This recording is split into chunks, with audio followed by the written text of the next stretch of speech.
maa ngi leen di gërëm di leen sant ci seen teewaay bi ngeen nangoo ñëw uy suñu ci oote bii nga xam ne maa ngi koy oote ci sama turi procureur de la République près le tribunal de grande instance de Dakar ñëw bi ngeen ñëw fii lu rëy la ci ñun ndax dinañu permettre ñu waxtaan ak yéen mais également waxtaan ak askan bi nga xam ne ñoom lañ fi toogal parce que ci code de procédure pénale ak suñu loi fondamentale yi dañoo jàpp ne procureur dafay agir pour le compte et au nom de la société lépp lu ñu def dañ ko war a def ci turi ak intérêt askan bi donc bu ñu toogee am mën a waxtaan ak askan bi à travers vous di leen ci war a sant ak di leen ci gërëm di leen jaajëfal dama bëgg a wax nag ne waxtaan bi maa ngi koy def ak samay naatangoo samay collègues mooy procureur adjoint xam ngeen ko Karim Diop ak Amary Faye li tax nag ñu oote fii xam nga réew moom dina toll foo xam ne ak dina am ay dossiers yoo xam ne dina am solo pour suñ tey ak suñ ëllëg tel que dina baax ñu toog waxtaan ak askan bi pour du am ay sikki sàkka du am jaaxle ak du am werante mais aussi parce que dafay doon suñu devoir que fépp fu ñu toll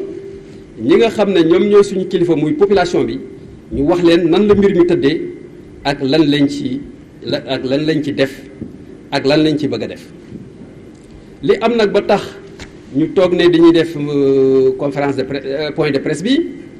xam ngeen ko dafa am lu bulet ci réew mi loo xam ne xëy na mosu fi am mbaa bu fi amee itam bariwul mooy jàpp bi nga xam ne force de défense et de sécurité mooy ñi nga xam ne yéen comme ni ngeen ko xamee ñoom ñooy topp suñu kaaraange di ko wattu di veiller sur ça ñoom ñoo jàpp ku ñu tuddee Ousmane Kabiline Diatta ki nga xam ne d'accord na bañu ko nangu na ko que élément MFDC la bi mu ñëwee Dakar nag yàlla dafa def avant muy ñëw suñ force de défense de sécurité et surtout les services de renseignement dañ ko identifier clairement bi muy jógee Sindian pour ñëw Dakar jàpp bi nag yombul ndax laajoon na ay xarala yu bees yu taxaw jumtukaay yu am solo ci xarala yu bees yi laaj na aussi taxawaay bu mot sëkk ci enquêteurs yi gendarmerie ak force de sécurité yi nga xam ne ñun ñëpp amal nañ leen njukkal biñ ko repéré ci Sindian moom ak ñeneen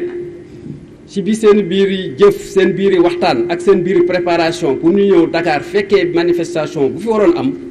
ñoom tam ñu jël seen motukaay di leen géolocaliser di ko géolocaliser ba mu jaar Kaolack jaar Mbour egsi Dakar ba yàlla def waa brigade de recherche jàpp ko après jox ko waa section de recherche de la gendarmerie li tax nag ñu taxaw comme ni ma ko waxoon dossier dina am solo pour réew mi am pour suñ tey pour ëllëg parce que en fait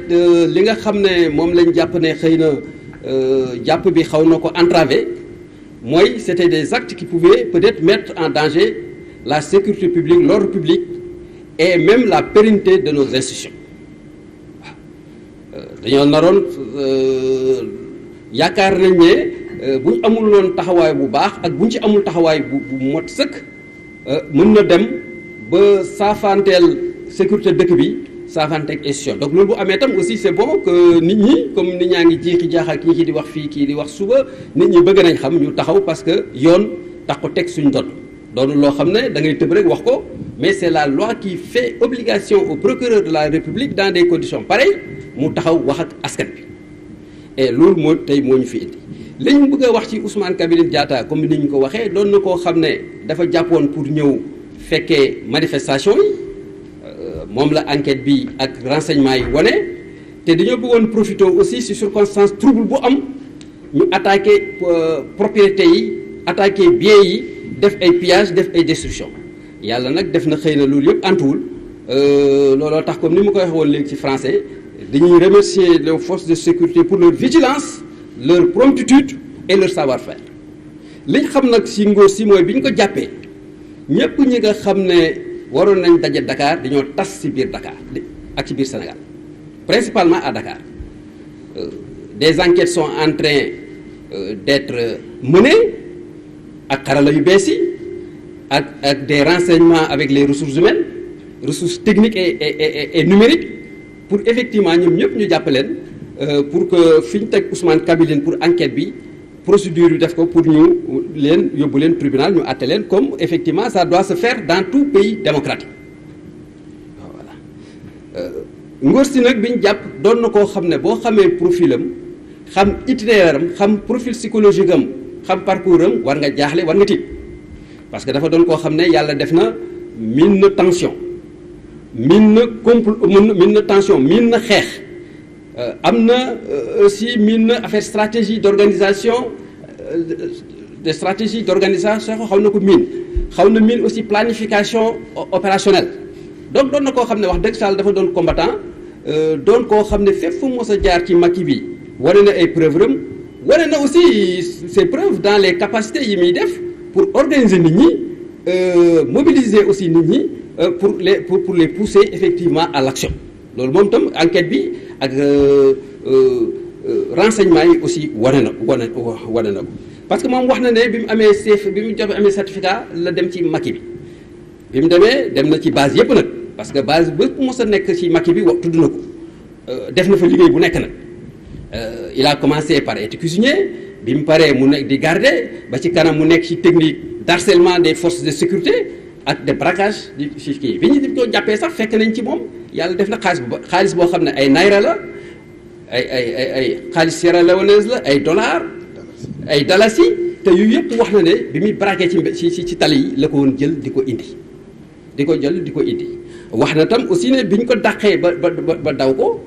mine antipersonnel bi mu yoroon ak ay mine anti char yi mu yoroon ak fusil mënu ko denc ci forêt Ndiabala c'est ça ah ci forêt Ndiabala donc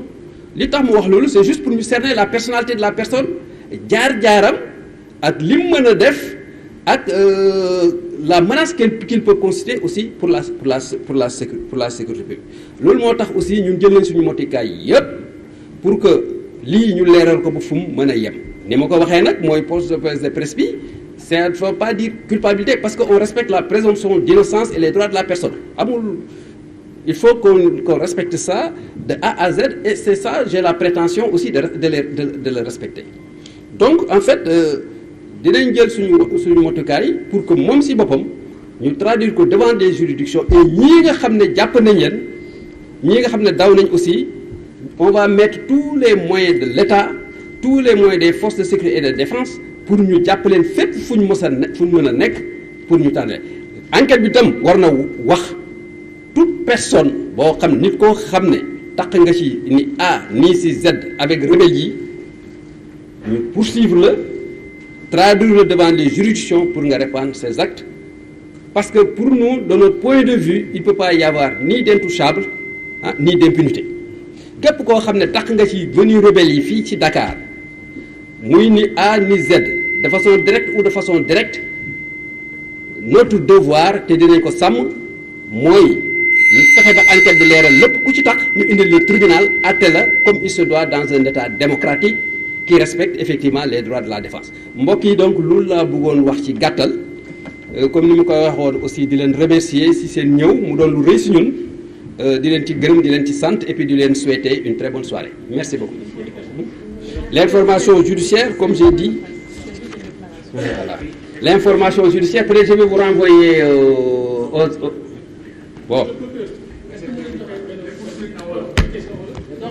Il va juste préciser des poursuites, c'est vrai qu'on bon. ne pourra pas traduire. Ah bon. Mais il va informer ça, monsieur le procureur. Bon, en fait, on va poursuivre pour atteinte à l'autorité de l'État. Mooy képp ku bëgg a sayfaane autorité état bi ak institution état bi dinañ ko topp aussi dinañ topp ñu ngi topp Ngor Sy aussi parce que bokk na ci mouvement boo xam ne insurrectionnel li tubaab wax insurrectionnel jàpp nañ ci aussi def na loo xam ne mën na compromettre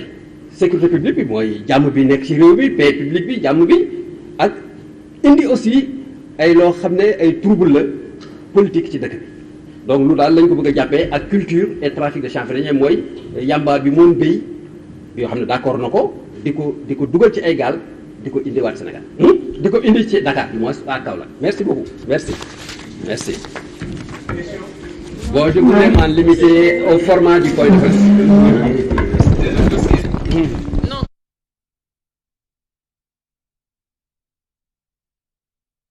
mi ngi noonu mu di le procureur de la république bi nga xam ne nag moo doon janoo ak askan wi doon amal rek li nga xam ne moo di am ndaje ak taskatu xibaar yi waaye nag procureur bi nga xam ne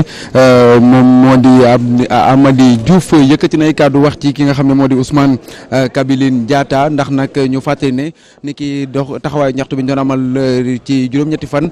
ci weer wi ñu nekk ca place de la nation ca la wax ne fa la bëggoon a ñëw moom Ousmane Kabiline Diatta moomule ngir nag daal di fay amal ay ñaawteefam loolu le nag moo tax ñu daal di koy teg yoxo moom nag ca Sindian fa la daal di bàyyeekoo